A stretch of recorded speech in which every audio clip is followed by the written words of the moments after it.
Hello everyone, welcome to the 6th game of our Rogue arena run here. Gonna be playing against a Druid. It's an okay game, some weird plays by the Druid mostly, so if anything we can learn something from the potential misplays that we'll see him make here. So far for the mulligan fairly easy, we have a 1-drop, a 4-drop and a 5-drop. We'll keep the 1-drop, especially being player 1. You know, your 1-drops have a lot of value then, because you can't coin something out turn 1, but just representing a threat is great here.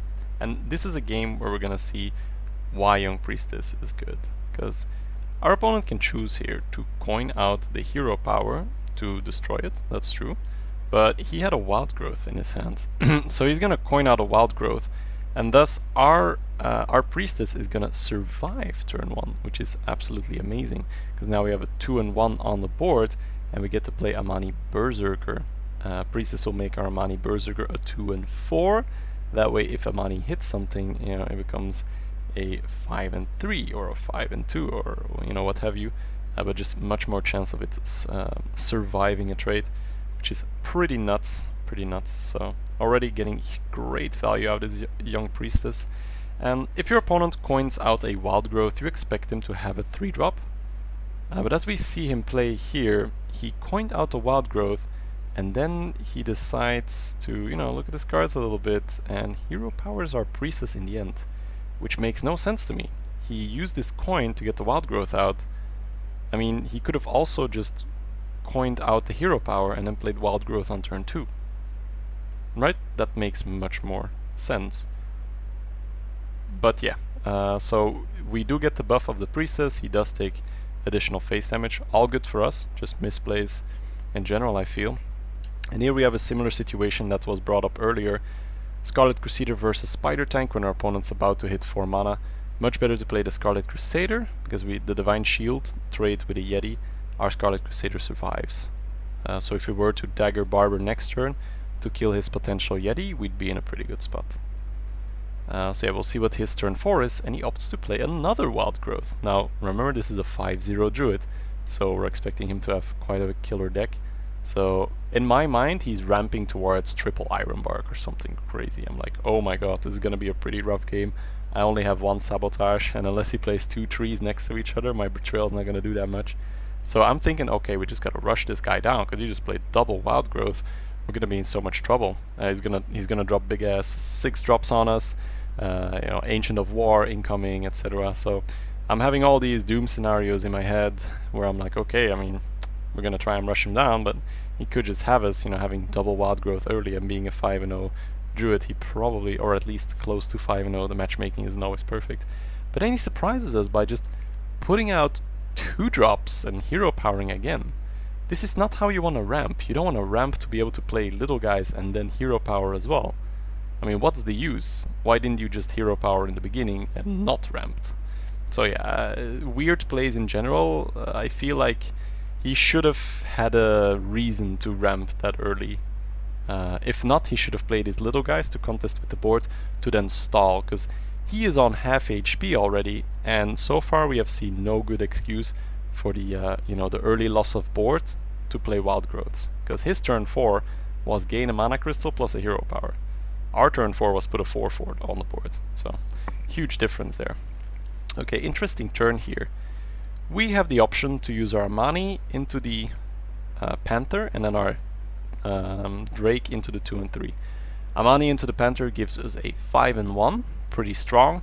He could hero power it, but he would end up taking 5, well, technically 4 points of damage, because he would gain an armor. But Swipe is also a really nasty spell, so I mean, you could go like Knife Juggler tank and then trade. But what I like to do a lot more here is play a bit around the Swipe and just use the Drake into the Crocolisk, dagger up, play the Barber, use our face into the Panther, and then go 2-face with the Amani. That means that if he has a Swipe, he'll actually have to put the Swipe onto the Amani, because he does not want to enrage the Amani. And this was one of those things I was talking about in the draft, why Amani Berserker is so good right now, is that you can really use it to mess with your opponent's AoE, because he doesn't really want to swipe the Amani. It's a 2-drop, but if he doesn't target the Amani with the swipe, it'll just hit 1 and then grow, right? So really great card to play into AoE. So far, our opponent's playing fairly slow. Once again, a 5-drop on turn 7 and a hero power. So far we've seen him hero power our Priestess, we've seen him hero power our Scarlet twice, and then he hero powers again on turn 7.